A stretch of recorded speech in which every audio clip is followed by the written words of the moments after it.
Welcome to Like Pigs in Space, an arts and culture podcast. I'm Aaron Mason. And I'm Max Mason. And I am surfing on about maybe 2 good hours of sleep since yesterday. So, but I did get to go drive around Monterrey, Mexico, and have a little bit of sightseeing. So that was fun. Nice. At the end of my week. So. Did you get to drive yourself? Or? Yes. Nice. Yeah, I rented the car, and it's a little bit easier to drive there than some of the other locations, and there's some really cool mountains. So I went to this nature preserve and drove all the way up this twisty road to the top, and got some good views. So nice. Yeah, lots of mountains there surrounding the whole city, cool. And they're very unique. Pretty looking things. So very cool. All right. I think I'm going to start with story time to kind of set up some of the history and some of my experience with the topic that I'm going to bring. Nice. I graduated from high school in 1989.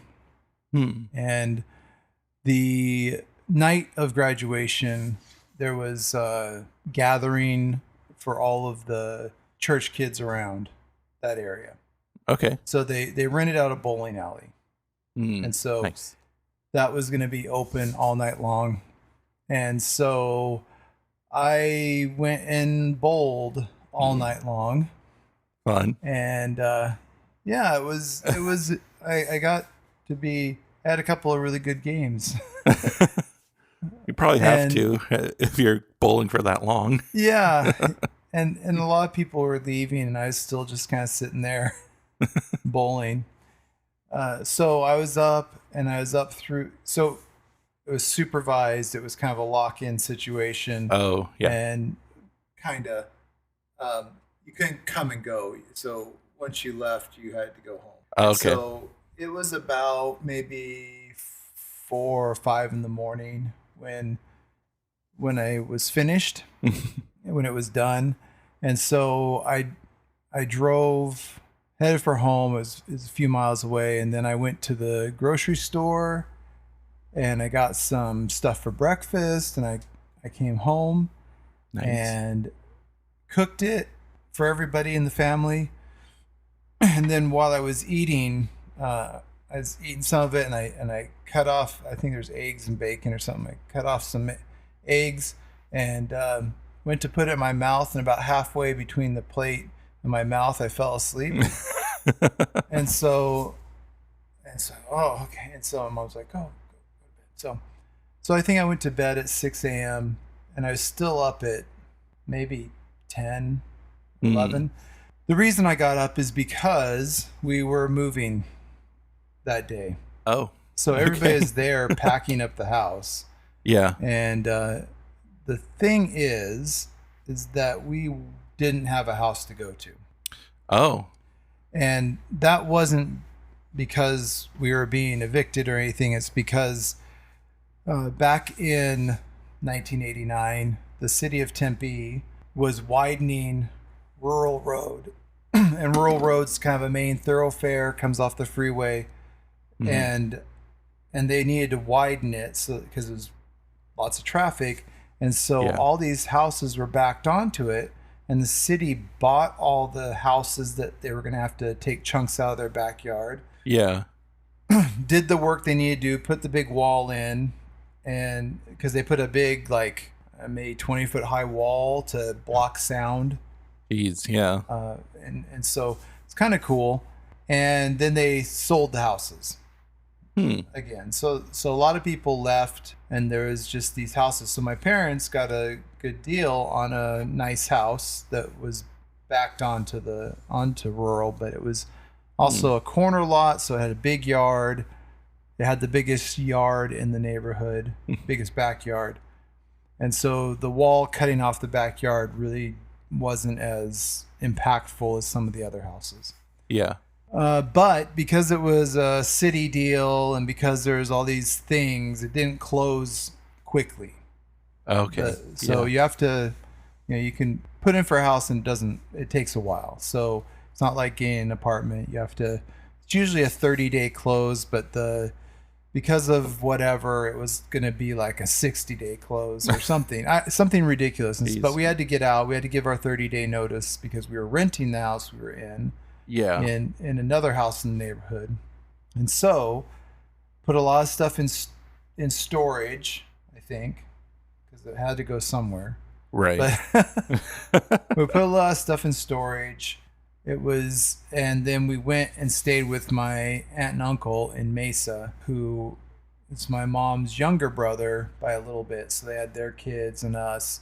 I had the car that I had in high school was what year? It's a 76, I think, 76 Ford Pinto station wagon. Cool. That was poop brown. And actually, we bought that car in Portland. Oh, really? And bought it new. Wow. My parents did. So we had it. It was, a little over 10 years old, but that's what I drove to high school. That was my car. It had lots of quirks, but my parents had a bunch of tile that they needed, and that they loaded into the back of the Pinto and parked it at somebody's house in the neighborhood because we were way out in Mesa with my aunt and uncle, and so I was out in Mesa, graduated, bunch of young kids, no car. Oh. And I was a social person, but during that month, it was about 30 days. We were there about 30 days. I made it about 2 weeks before I went, unloaded the car, took my means of escape back, and lived with one of my friends in their house in the neighborhood for a couple weeks because nice. I couldn't stand it. But during that 2 weeks, we had a routine, and we'd watch a couple of movies. The same two movies, I'd watch them at least once a day. I'd watch both of them because that's what we had on VHS. And so we watched them and I usually probably watched it twice a day because I was just so bored. One of them, which I'm not going to talk about, is The Princess Bride. And so I've seen that movie, it may be close to 50, maybe 100 times. It's because of that. And then there's this other one. We'll get to that. And that's going to be what we're talking about. But there's also some history and some science that you need to learn first before you're ready to understand what this movie is. Yeah. So I want to say when Chloe and I were in Rexburg for a little bit, their like arts committee for the city would put on these, I think they called them like enhanced viewings of movies. Cool. And so the first one they did was Napoleon Dynamite. And then they had like tetherball and llamas there. And then you could go inside and get like chocolate milk and tater tots. That's awesome. And then during the movie, they would like throw candy at people or just things that like were in the movie. They kind of brought into the audience. Yes. And there was some sort of contest in it where I ended up winning like a 10-piece mixing bowl set. Nice. Kind of like the ones they try to sell. Yeah, the Tupperware. Yeah, and we still have them. Oh, well. But they also did one for The Princess Bride. Oh, cool. And that one was really fun. And I don't remember as much of like snacks they had. They had this one. We got like foam swords and things. And okay. I don't know if you've seen in my car. There's like that little wooden snake that's on the dash. Yeah, I think so. Yeah. So I got that from that event. Oh, that's fun. And they also had a giant like bouncy castle on the stage before the movie started. And Chloe and I were both like, man, I really want to go on that. Like, but it looks like it's for kids. So let's just go ask. And so we go ask one of the organizers and they're like, yeah, go play on it. And no one else was playing on it. So it's like, awesome. Oh, it's going to be that's ours. Awesome. But it was one of the few cool things that Rexburg did. Do you know what that's an homage to? No. That is, it's basically what they did for Rocky Horror Picture Show. Oh, okay. It's I think that's one of the. There may be a few others, but that's the big audience participation that just gets played over and over and over again. All these cities, but it was basically what you're talking about, which is kind of cool. Yeah. To be able to do that with other films, because there are a lot of, and it's good that you brought those up because they are kind of cult classics, and that's kind of where we're headed. Mm-hmm. So you were studying physics at one point, right? Technically. Yeah, technically. What do you know anything about atoms? A little bit. Okay. I know they're very small Okay. and everything. For being so small, how much of an atom is empty space? Isn't it like almost all of it? Yeah. Pretty much Yeah. all of it. Yeah, and some of the things. So you have the nucleus, and you have neutrons and electrons, and then you also have these other things called quarks and leptons, and they're just the fundamental particles that are in a atom. Yeah. But most of it's empty space, and so it's kind of harkens back to if you live your life based on the statistics or the averages of, if you round up or round down or whatever, any number, you can get some kind of interesting concepts. So one of the things that was in Hitchhiker's Guide that is funny is that the guide says that the universe is unpopulated. Yeah. Because if you do it on a percentage, the living population of the universe is 0.01% of the total stars, planets, otherwise. Even our galaxy. Yeah. If you stacked up the humans and you compare it to the size of some of the bigger planets and the sun, we are infinitely insignificant. Right. And the fact that an atom is empty. So that means that while you are a body, 99.99999% of you is empty. Yeah. So maybe that's, if you're extra hungry someday, you can just blame the voids in your atoms for that. Yeah. So have you heard the I think it's Pete Holmes talking about some of this stuff? Oh yeah. He's like you're made of atoms and everything is made of atoms. So why can't, when you put your hand down on a table, it doesn't go right through it? And you know what science says? We don't know. Yeah. Or the other thing, it's like the universe is infinite and the infinite is getting bigger. That doesn't make sense. Well, those are both very good inputs when we get to those are actually very on topic when we get to it. So yeah, very good. Thank you, Pete Holmes. So another thing, so that's the thing about atoms. We need to know that. We need to know some science. We need to know some history. Cool. So this is more like entertainment history. Do you know anything about the War of the Worlds broadcast? Have you heard of that? Like the radio broadcast one? Right. Way back in whatever time, was it 20s or earlier? Maybe 30s. Yeah, 20s or 30s. Yeah. I think it was 30s. Because was that the George Orwell or close? Orson Welles. Orson Welles, yeah. That's what it is. And so it was an interesting thing because 1938. Okay. It may be apocryphal or not, but it did apparently create somewhat of a panic. Yeah. Because and there's a lot of timing to that, because we had entered the atomic age, we had flight, we had been in a war and looked like we were heading to a war, and people believed, it's kind of like today. People see stuff on the internet, they think it must be true. Yeah. Sure. So when people heard stuff on the radio, they felt it must be true. I think that there was probably a bit more stringent standards in radio and television prior to nowadays. Yeah. And they were held more accountable. And so everybody could be fooled in these ways. So they told everybody it was intended as a hoax, but they did it very straight. Yeah. And So it was just it's an interesting broadcast. So the question is, what if it wasn't made up? What if Yeah. what if it actually happened? So that ends up being the premise of the movie that I'm talking about. Nice. The second movie that I would watch every day was called The Adventures of Buckaroo Banzai Across the Eighth Dimension. Nice. And do you remember watching this at all?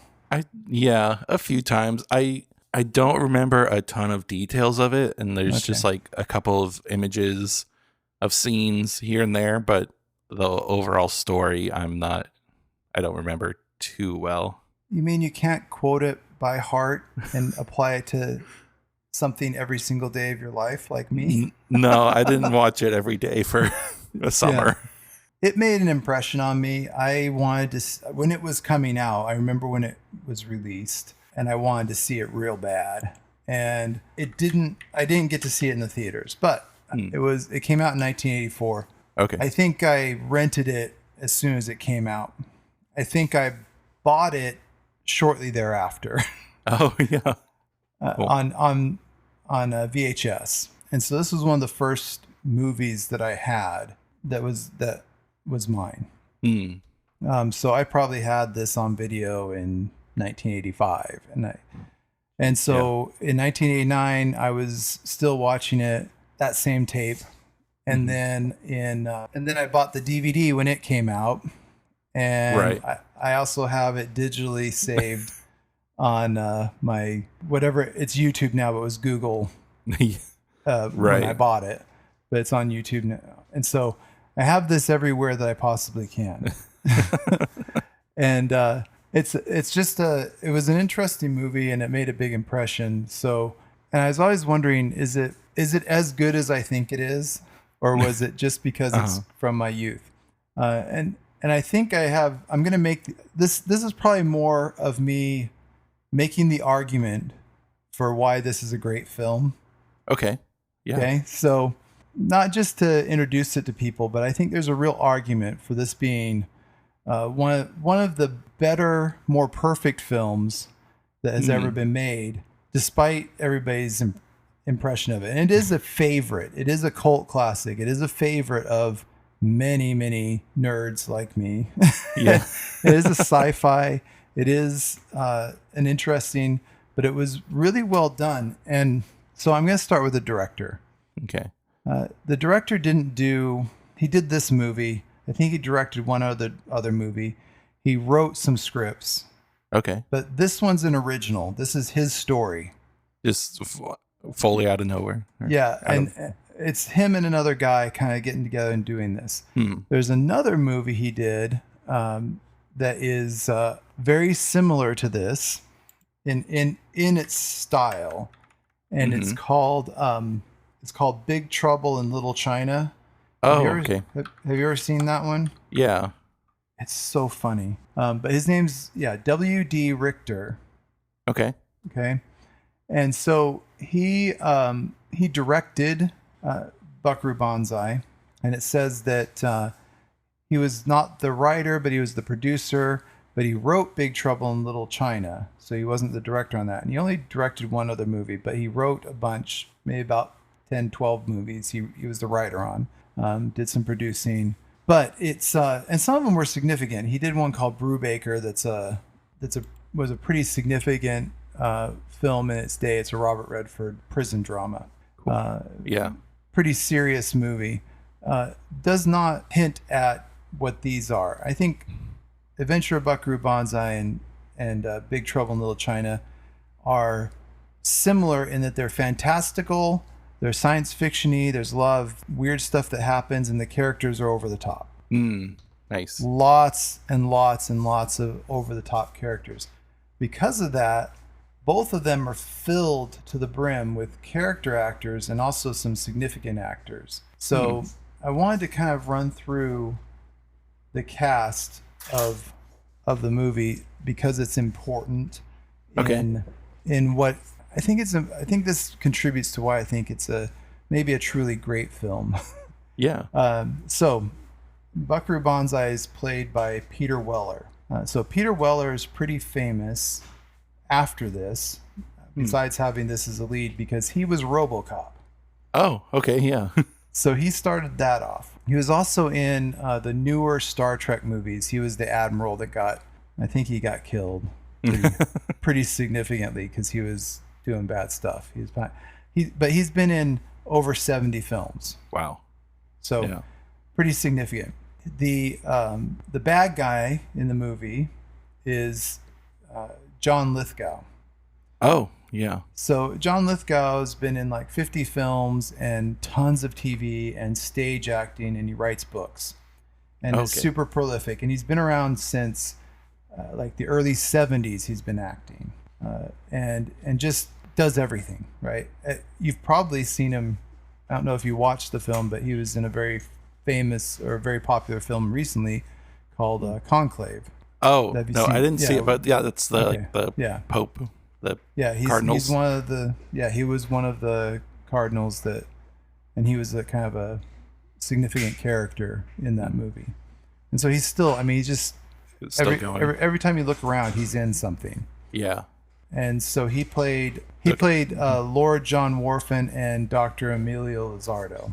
So that's two people, or so Emilio Lizardo is the original guy, and then and I'll kind of explain what happens, but he gets possessed, whatnot, by John Wharfen.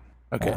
So Ellen Barkin she's been in like 50 films. She's in everything too. She's in a lot of more edgy films, like some of the Casino films. I think she's in Casino. Like those kind of films that are more like mobster movies, and she plays some pretty serious roles. Yeah. And the list is going to go on. She's probably the step down in some ways because she doesn't do as much. The next one, Jeff Goldblum. Oh, yeah. So tons of movies, and he went from this to some of the biggest franchises in history. He was in Jurassic Park. Mm-hmm. He's in Marvel. He does Wes Anderson movies. He's been in Independence Day. So like some of the highest grossing films of all time, he's a part of. Plus he does TV shows, and he's an accomplished jazz musician. So yeah, right. Okay. Then if that was interesting because because he was in The Fly too, right? Yes. Yep. Isn't that also John Carpenter? That is John Carpenter, and that's so significant. Yeah. The Big Trouble. Did John Carpenter direct that? Yeah. Oh wow, that's hilarious. Well, that makes a lot more sense. I hadn't looked that far into it, but yeah, that's kind of funny because that's a little bit of a departure, but there are some horror elements in Big Trouble in Little China. There's some monsters. Yeah. And that fits in the John Carpenter. Oh, that's really cool. That's a good tie-in. If you had a movie called 6 Degrees of Separation from Buckaroo Banzai, there's more connections than Kevin Bacon. Next one, Christopher Lloyd. Okay, yeah. Again, almost 90 films, tons of TV shows. One of the best known actors around. He was in some big franchises too. He was in Back to the Future, obviously. He's in the Addams Family. He's in the new Wednesday. He makes an appearance. He's a different character. He's in just every time you turn around, Christopher Lloyd's in something. Yeah. I just started looking through the films when I was looking through this. I'm like, I wouldn't have to read very far, and I can guarantee you anybody I talked to has seen a movie with him in it, which he probably had a major role in. Yeah. So definitely. There's a guy who plays, and his character in the he's the second in command to Lord John Wharfen. Mm-hmm. His name is John Big Booty. It's John Big Booty. Okay.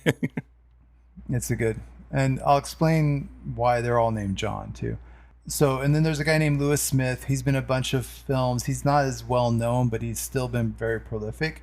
Mm-hmm. And then after that is a ton of character actors that if you looked at their picture, you've seen a movie with them in it. The next one's Clancy Brown. He's been in everything. He's Yeah. probably in the 60 to 70 film range. Dan Hedaya, he was, I knew him when I saw him in the movie. I knew him from Cheers because he played Carla's ex-husband, and so I'd Okay. seen him around. But he's been in Yeah. everything too. Robert Ito is some movies, but tons of TV. He was on one called Quincy Jones, MD. It's a doctor. It's a movie back in the 80s, a show, a long-running series back in the 80s. Yeah. He did also did a lot of voice acting. There's a guy named Pepe Serna who's in it, who's done over 100 films, and he's also an artist. Yeah. There's a Vincent Schiavelli, who's also, when you see his picture, you know who he is. There's some older actors. Ronald Lacey he was active from 1959 to 1991. He's the guy in Indiana Jones who got the amulet burned into his hand. Oh, yeah. That was him. Nice. We had Yakov Smirnoff, who was a Russian stand-up comic in the 80s. John Ashton, who's also been in everything, but he was kind of the chief in Beverly Hills Cop for all the movies. Plus, and he's in a lot of John Hughes films as the dad. Okay. Yeah. Like he's the classic dad. Yeah. And then it keeps going, and they even had the story of Buckaroo Banzai, and this is what's really interesting. So all these actors, just those ones I named, probably account for over 1,000 films. Yeah. And if you include TV, it's probably 2,000 plus episodes or films or whatever that small list have. Yeah. And so they're a well-rounded, accomplished cast. Probably the biggest movies of the last 4 decades included at least one of these people. If you just stack up Christopher Lloyd, Jeff Goldblum, John Lithgow, and Peter Weller, Yeah. they're somebody's favorite actor right there, just in those 4. Yeah. And they were themselves in these, they were playing their most fantastical versions of themselves, and they're all unique. That's the kind of the thing. So what Buckaroo Banzai is and how it introduced it, there's a big explanation of what it is, but it is Buckaroo Banzai is a astrophysicist, brain surgeon, and rock star, or neurosurgeon and rock star. Nice. So he's super popular.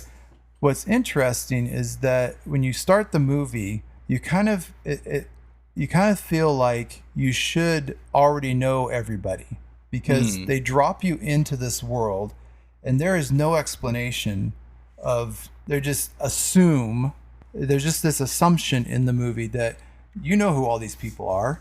They're huge stars. and so it's a really interesting approach because there's no explanation. It just goes. Right. Such a big cast, so impressive that the original opening scene of the movie got cut, and that scene had Jamie Lee Curtis in it. Okay. And so she's not in the movie at all. Yeah. It's such a big, such a good movie that they cut that. However, I will say it's on the DVD. If you watch it with the original opening, I think it's an even better film. They should have kept it. So that's it's interesting. I've read a few books this year that are kind of like that, where they just kind of drop you into a world and it's like expect you to know everything. Mostly from Jeff Vandermeer is the main guy. Oh, okay. But he did a series. It's a series, but I read the first one. But it was Annihilation. Okay. Yes. I've seen that around. It just kind of drops you into this world, and none of the characters have names in them. They're just known by their profession. Oh, wow. And just completely different world. And it's like, just figure it out. And I got a story to tell, so try to keep up. Well, that's interesting. So this one has names, but a lot of them are nicknames. So while Buckaroo Banzai that's his name, Jeff Goldblum. So they're all these very accomplished, like, scientists and other things. Yeah. But they're also in the rock band. Oh, okay. Gotcha. And so he has this crew that's because they're kind of like a superhero group, but real world. Yeah. So, like, he starts off and he is getting into a jet car, a rocket car. And Yeah. because he is trying to cut through the eighth dimension, which is a work that his father started Okay. with Dr. Emilio Lizardo back in the 40s, like 30s and 40s. Hmm. So what the lore is that War of the Worlds was not a fake. Hmm. Okay. It was an actual broadcast, but then they redacted. They said this is really happening. They're like, oh no, they're like, oh, this is fake. Like, oh no, this is really happening. Hmm. The reason is that when Buckaroo Banzai's dad and Dr. Emilio Lizardo, when they made a laser with their oscillation overthruster that would cut through the empty space in the atoms and open us a gateway to other dimensions. Okay. So they opened up a gateway to another dimension. The Lord and Emilio Lizardo tried to launch himself in through a wall Oh. that was softened, and he got stuck halfway through. And that's when John Warfin inhabited his body. Oh. Okay. Yeah. And that's when the invasion kind of occurred. Is there's some opening there that allowed his people, which are the red Lectroids, Okay. to come into Earth. And so all of them assumed names. They all applied, like what they're showing is they all applied for Social Security numbers in the same day in the same place, which was Grover's Mill, New Jersey, which is where War of the Worlds occurred. Oh. Okay. Yeah. And they all worked for this company called Yoyodyne Propulsion Systems. And all of them have the first name John. Yeah. Sure. So, and it's just kind of flying under the radar for all these years. And Right. And then Buckaroo Banzai does the test with the rocket car, actually drives all the way through a mountain Cool. and comes out the other side intact. Yeah. And so that John Warfin or Emilio Lizardo is in the insane asylum. He sees it on TV and he breaks out because now he has a way home. Oh, okay. So the red Electrodes are trying to get back to their home dimension.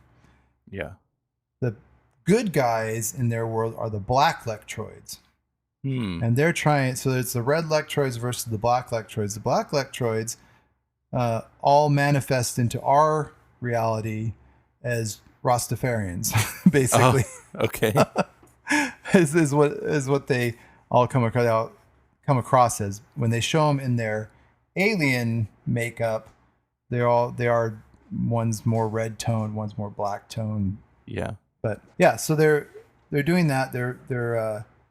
So he's trying to get back. He's trying to get back to and because he's trying to take over all the Electroids and rule them because he's a wannabe fascist dictator or something of whatever in his dimension.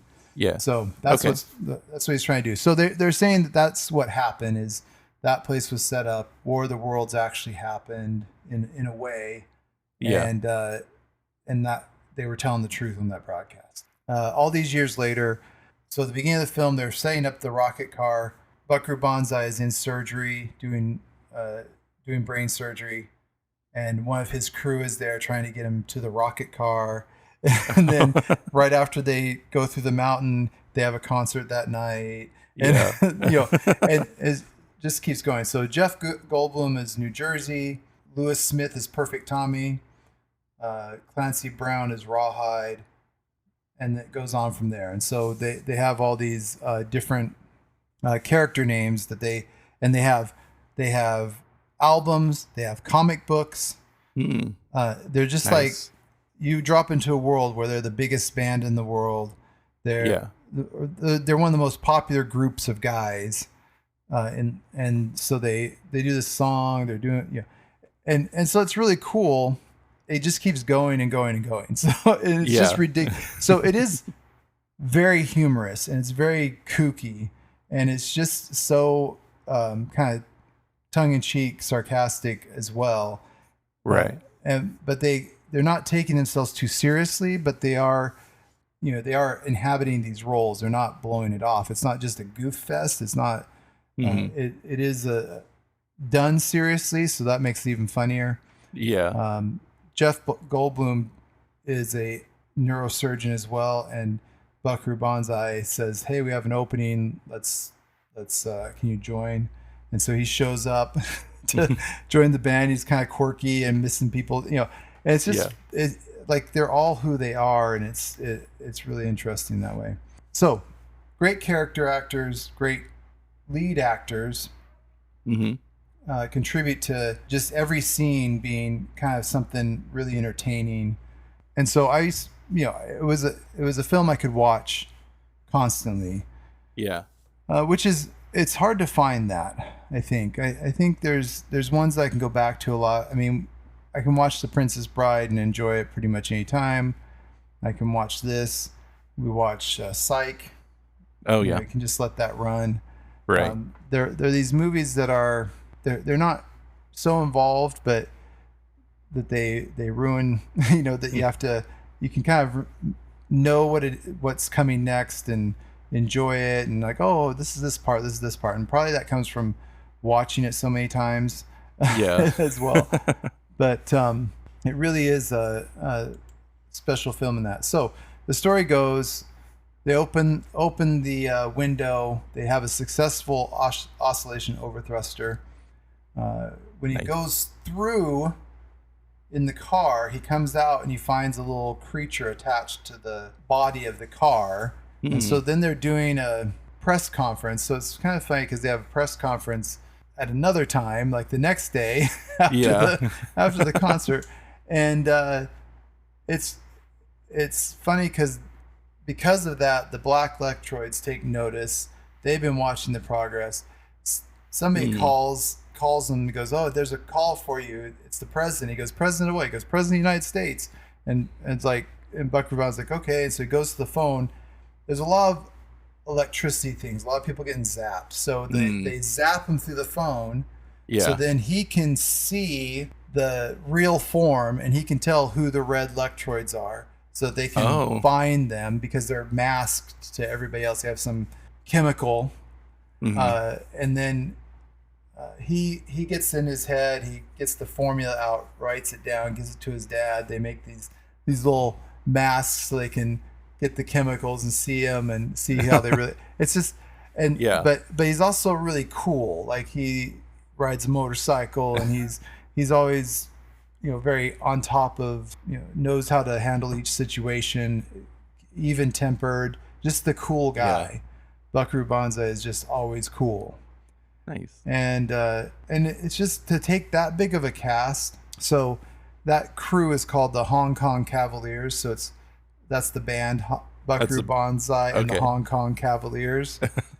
And then he also has this big network of supporters, because it just seems like you drop in like, oh, you have this huge network of people who help out this group of guys who fight the bad guys all the time, and this isn't the first time and it won't be the last time.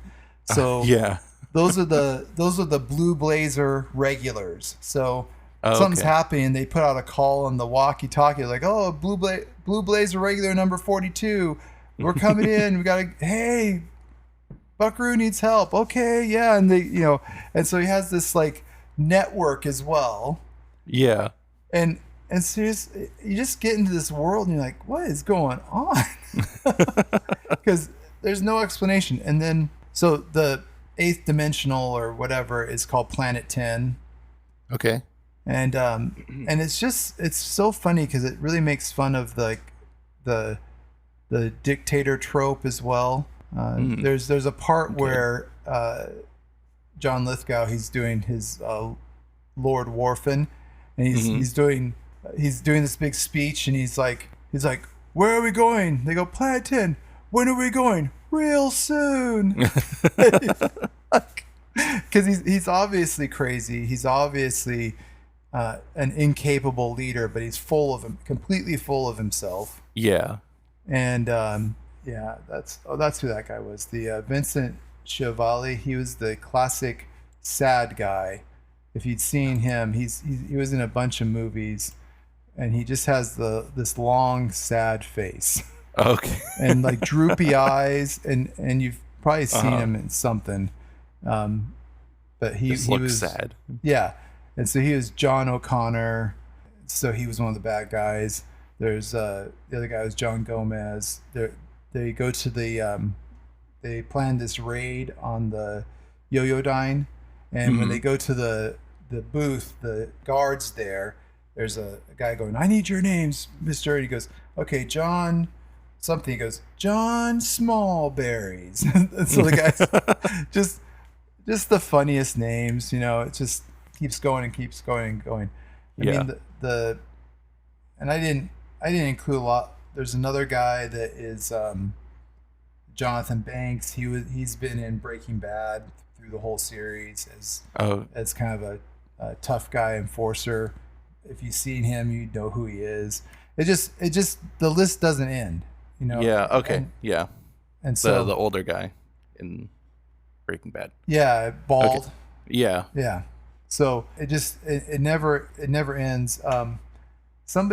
There's another guy in here that's done voices for video games. I'm trying to remember who that was. Oh, Clancy Brown. Oh, okay.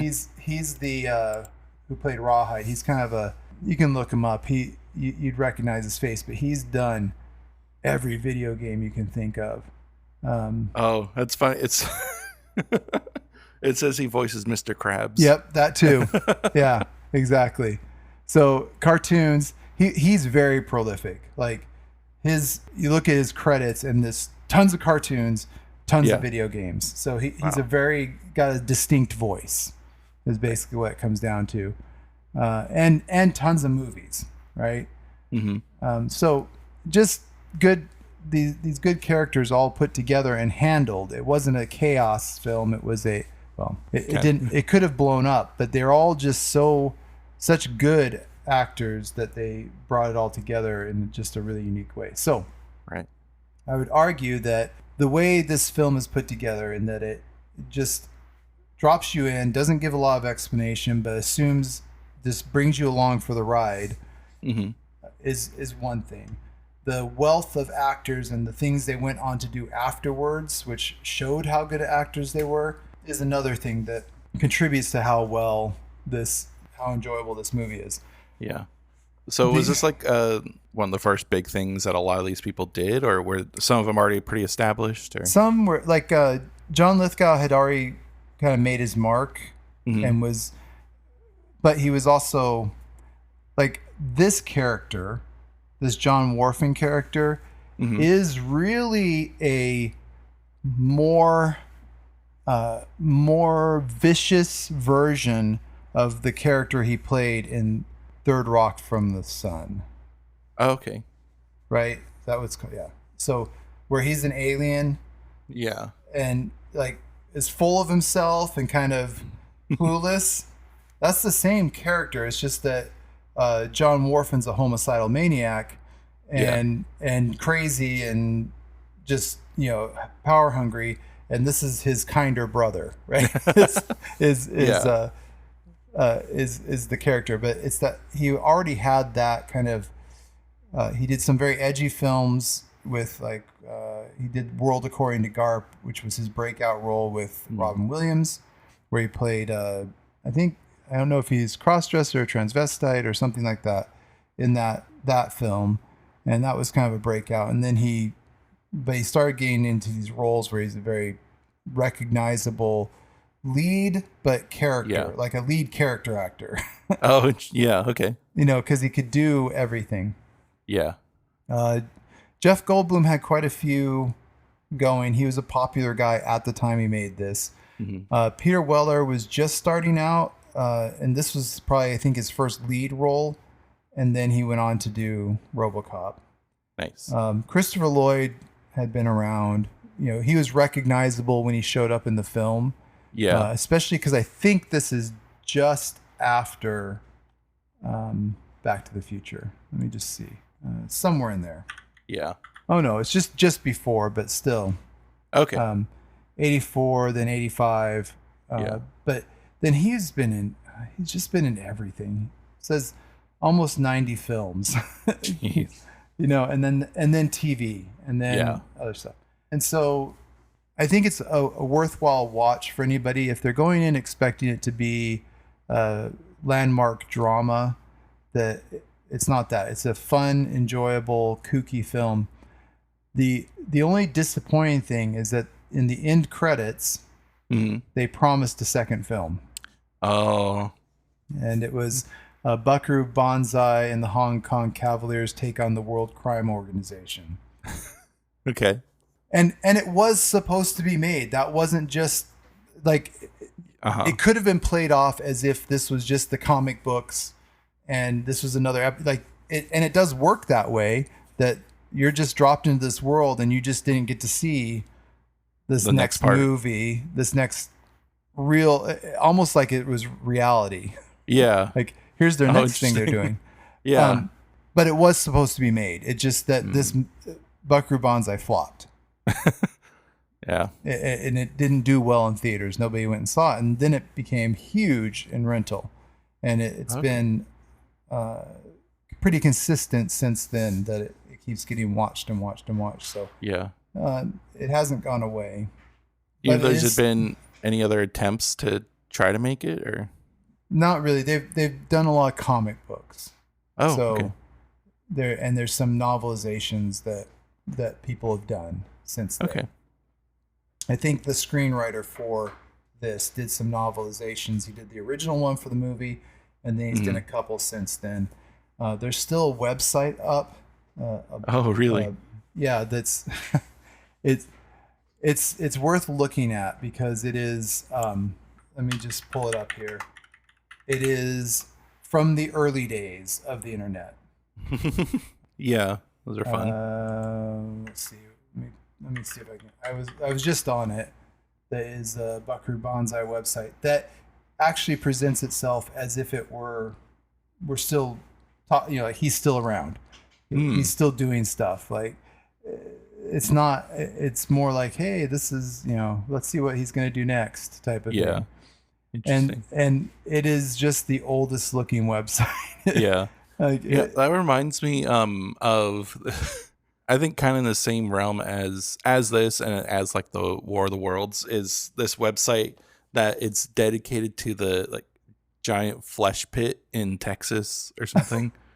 And it's this guy who created this whole like naturally occurring pit of flesh that was like a national park for a little while, and so it has all these like pamphlets and guides to like different pools you could go swim in, and it's kind of fun to scroll through. But I guess then there was some sort of incident where the flesh pit swallowed, and while people were inside, no. But just kind of it's just that kind of same thing where it's just like there's this flesh pit. Oh, that's really weird. Yeah. Oh, that's what it is. It's so there's that's so weird. That's so weird that there's still kooky stuff like that. Yeah, so there's a website for the movie, but there's also a website for the Banzai Institute. Oh, which was okay. Their institute. So like it has Banzai Institute news, it has the Bunkhouse, which is stuff from, updated from them, messages from Dr. Banzai. Like it's acting like it's still going. Yeah. And now this website is archived, which is kind of hilarious.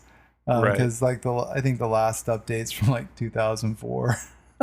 Jeez. But it's still floating around there, and it's still like this weird. There's this weird like it wasn't real and so it carries on that. Okay, we're making the claim in this world that War of the Worlds actually happened. Just slightly different than what we thought. The invasion was more low key, but it did happen. So maybe Buckaroo Banzai did happen. Right. Yeah. It keeps that door, that reality open, or that option. So, and then they win. There's a very funny part where the mothership's taking off. They try and do the overthrust. They have a version that John Warfin made after ripping off Buckaroo Banzai's design, kind of. Okay. Yeah. But it doesn't work because they're supposed to fly through the wall of the factory into the Planet 10. And instead, they just break through the wall. And so Buckaroo Banzai and a guy from the Black Electroids, John, I think it's John Parker, they get on a ship, and then they get onto the little escape pod, and they have to go and do a air battle. Okay. So it's funny because John Parker, the Black Electroid, he's like, this is like our ship, only it's a very bad design. And so like there's these little jabs throughout the whole film of these little things, and it's just it's an interesting film. It's interesting to see how they did it. I can watch it over and over and over again, and so I recommend it as a cult classic. It has a lot of actors that you'll see in every other. You can probably turn on any film, and one of these guys from Buckaroo Banzai will be in that film. Yeah.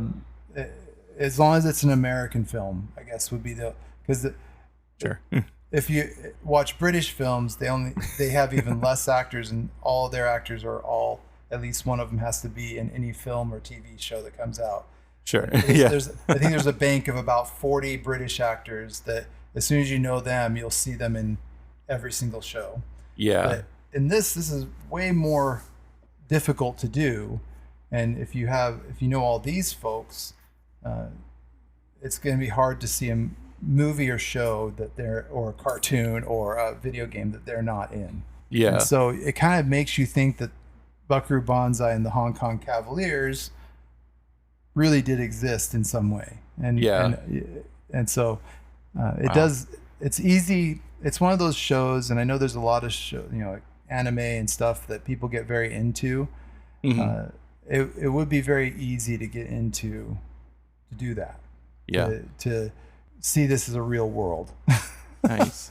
So have you read any of the books or comics? Or I haven't. I need to go and find some of the novelizations and such. I think it'd be fun. Yeah. But they even have like printed comic books that show up in the film. Oh, really? Oh. Yeah. So fun. So there's this whole merchandising thing happening in the film that never got merchandised outside of the film. Yeah. But I did find something at one point, probably 10 years after the movie came out. And so do you remember what a Viewmaster is? Do you know what that is, with the little round disc with pictures on it, and you look through it and makes it 3D? Yeah. Yeah. So I found Buckaroo Banzai Viewmaster discs. Okay, yeah. Which is really funny because some of the pictures were of stuff that wasn't in the movie. Oh. Like, they were like set pictures or promo pictures. And so there's a few things that kind of were clearer because I had the picture of it. So it has all these weird leveling. And so there's a couple of things in Buckaroo Banzai that are just words of wisdom that I think are good to end on. Yeah. And so one of them is when he's doing surgery, and this kind of helps you in your job and in anything. He's performing this surgery. Jeff Goldblum's helping him, and he goes, they're all in there. They got the magnifying glass. He goes, you can study this and this and this, but when you're this far in the brain, it all looks the same. He goes, no, don't pull on that. You don't know what it might be attached to. And you're just kind of that funny, like, oh, they're just, yeah, they're just guessing at it, but they're still being successful. Right. And then in the concert they go to that they're doing this big number, it's super loud, but then all of a sudden he stops as he's about to start singing. He stops the song because he sees this girl, and he can hear her crying. He's like, hey, is somebody crying? Like, he's super ultra perceptive, but he's kind of connected because it turns out that's her name's Penny Pretty. Yeah. But it turns out she's the lost twin sister of Buckaroo Banzai's wife that passed away. Oh, okay. So they were twins, but they were separated at birth. Is what it ends up being. But he's like maybe psychically connected to her, and stops it. And so he stops and he starts singing this other song, and gets on the piano and starts singing to her. And then it's this, I don't have, it's actually a song from earlier on, but it's like, I don't have hopes and dreams. I don't have anything if I don't have you. It's actually a real song. Okay. A ballad. And so he's sitting there singing to her, and she's all, and all of a sudden you see her pulling up a gun to her. And then it bumps and shoots, and then everybody in the band, as soon as the gun goes off, everybody in the band pulls out weapons. Like machine guns and everything. So it's kind of that funny thing, like they're like the Secret Service for Buckaroo Banzai. but before he sings, he's like, everybody's like, oh, you give him a hard time. He goes, hey, don't be mean. We don't have to be mean. Remember, wherever you go, there you are. And I think that it kind of speaks to the whole movie, that it's that kind of funny wisdom goes throughout it, that wherever you go, there you are. And so, yeah. So it's been a life. Most of my life been watching this movie, which is kind of funny to say. And it's the same thing as it is with like Billy Bragg or Hitchhikers or Psych, or it's one of those things that as soon as you find somebody that knows that thing, you can get along with them on some level. So if I find somebody who knows what Buckaroo Banzai is, I know we have a connection. Yeah. And so especially it might even be on the level of Pinkwater. Like if somebody knows what Pinkwater is before I tell them, then we have a connection. If somebody knows what Buckaroo Banzai is before I tell them, that's an extra connection. So nice. It's kind of one of those litmus tests in my life. Is the Adventures of Buckaroo Banzai across the eighth dimension. So awesome. Yeah. Anyway, I encourage you to revisit it. Yeah.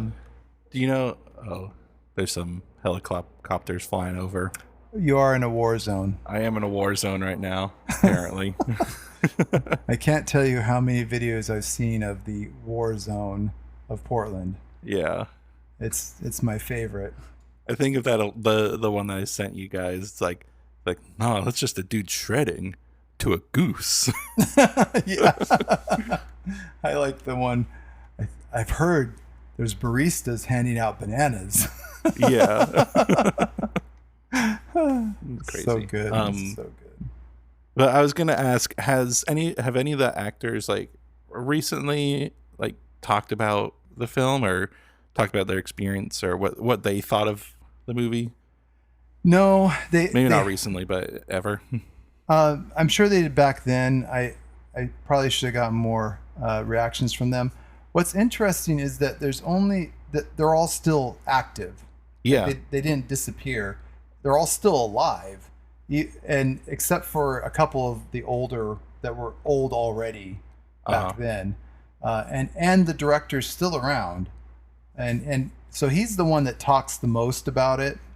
Yeah. And has mentioned he's always been the one trying to get another chance to make the other movie. And I don't know what kind of traction it's ever going to get, or it might be a time now that it'd be really interesting to write a script of like Buckaroo Banzai's kid, because Peter Weller's still around. You could still use him as Buckaroo Banzai, but he could take like a role of guide instead of right the main star, and it'd be really cool. Dreams. There's dreams. You need to write some fan fiction or something. The funny thing is that I think Jeff Goldblum still looks the same age. Yeah. In some ways, he always looks about the same. Yeah, and that you don't have to worry about trying to pay for John Lithgow because he gets blown up at the end. But Christopher Lloyd, I think he's and he's still around, but I think he got blown up too. So you could find another thing for them to do, or another challenge. To save on the budget. Yeah. But it would be really cool to re-up it. I think, or do a cartoon or something. I think it'd be really fun. But Yeah. it's that era, the '80s, where they could make fun films like Uh-huh. True Stories, Big Trouble in Little China. I just don't see as many fun films because everybody has to be edgy and has to swear Mm, a yeah. lot. If it's funny, there's a lot of swearing. If it's another film, it has to be edgy and serious because we're in edgy and serious times. And the Yeah. '80s were just goofy, and a lot of goofy stuff got made, and it's a lot of stuff that I really like, and it's uplifting in a way, and just fun. And it's hard to find stuff that's just fun anymore. Yeah. And so I think that's another characteristic of it is Princess Bride, Buckaroo Banzai, True Stories, even Gremlins, Goonies, all of them are just fun movies, and Yeah. they don't take themselves so seriously that they have to make some social commentary, some big edgy thing. They just can be fun. Yeah. So I think that's it fits in like with Napoleon Dynamite too, and right. I think Napoleon Dynamite accomplished a lot because it was the next movie after the '80s that was just fun, yeah. and all of that guy's movies are like I love so much, and everybody hates it. Gentleman Bronco. Yeah. Oh, such a good movie and so funny, but it's in that same weird vein, right? Yeah. It's that weird step out kookiness. It fits right in with all of these, Yeah. and uh, and then everybody loves Nacho Libre, but I Right. think those are all, you could put those on a shelf, and you'd understand why they're together. Yeah. I think today of like fun films, do you think like Wes Anderson would be a lot of his films are fun? Just kind of I think Wes Anderson does the same kind of fun, uh-huh. but on a more adult version. Like he's the adult version of all the ones that I mentioned are, let's say, family fun films. Uh-huh. He's the adult version of the fun film, right? Okay. Yeah. is how I view it, because he does deal with some bigger issues, or they have some more drama to them, but they have that same kind of kooky view of the world, which Yeah. yeah. So that's why I love Wes Anderson, because it does fit in a way, but it's more adult. Yeah. Let's say. We did watch Chloe and I recently we watched Lady Bird. I don't know Oh, if you'd seen okay. that. I haven't seen that yet. With uh So Saoirse Ronan. yeah, yeah. And when I was watching it, it had a lot of similar feelings to Napoleon Dynamite Oh yeah, in how things it's just kind of a school year, yeah, and there's points where it's like, okay, that feels like a good ending, but then things keep going. yeah. Like Cool. with Napoleon Dynamite, it's like the election or prom, like feels like it could have ended there, but Yeah. keeps going. Oh, And cool. there's a little bit more with like the drama between the mother daughter dynamic. So there's a Yeah. little drama with it, but it's also just kind of like things are just happening. Yeah, that's fun. So it was fun. It's good to see that there is some of that. I just haven't seen as much of it. That's Yeah, the only thing. it's hard to pick out. Yeah, what we just watched. We just watched a terrible movie that that was lots of fun, called Monster Squad. Just ridiculous. You're just like, I can't believe this is. Also, some pretty inappropriate stuff that you're like, you couldn't do that today. But it's also a family movie. Yeah, So that's the kind of the other quirky thing about the '80s, is that there's a lot of times stuff ended up and you're like, you guys were trying to push the envelope and then doing stuff that would get you canceled today. yeah. Weird. That's But- fun. We just watched The Breakfast Club. Oh yeah, yeah, It's that same kind of like yeah, things just happen. It's Yeah. like, oh, okay. exactly. And Ferris Bueller, and Yeah. yeah. So those are fun ones, and so, but yeah, I wanted to introduce that. It's not as fleshed out as some of the other conversations, but It's okay. I liked I had an idea of how to talk about it, so I was just impressed with, when I started looking at the cast, how big an influence this the actors from this one movie are. Yeah. I don't know if there's another movie out there that you could say that about. Right. Even cool. an ensemble cast movie that's intentionally that way probably doesn't have the impact sum total of what this does. So I thought that was really interesting. That's really good. So there you go. The world of film revolves around Buckaroo Banzai. And we just didn't know it. And he's out there still defending the world. That's where all the red strings connect to on the board of film. It just all came. I was doing my board and I was like, oh, it does come together like that. I feel like I want Abed from Community to do a board on Buckaroo Banzai and tie it in, because I think he proved my theory. Yeah. So. Well, cool. Right. Well, thanks for sharing. Thanks for people listening and I hope enjoying the episodes that I haven't done. You're just you're an edgy guy, Max. I guess so. you are reaching into some of the more obscure stuff, which is great because it pulls it into, it maybe hasn't been discussed as much, so it's cool to see. So keep doing it. I think I'm going to talk about something pretty popular. Okay. More recent next week. But. And Claire said she really enjoyed your trench episode. Oh, good. She was listening to it and really enjoyed it. So that's good. So you do have some good feedback. Yeah. Cool. Love it. Yeah. All right. We'll see you next week. Yeah. Have a good one. All right, Max. See ya. Have a good week. Thanks. Bye. Bye.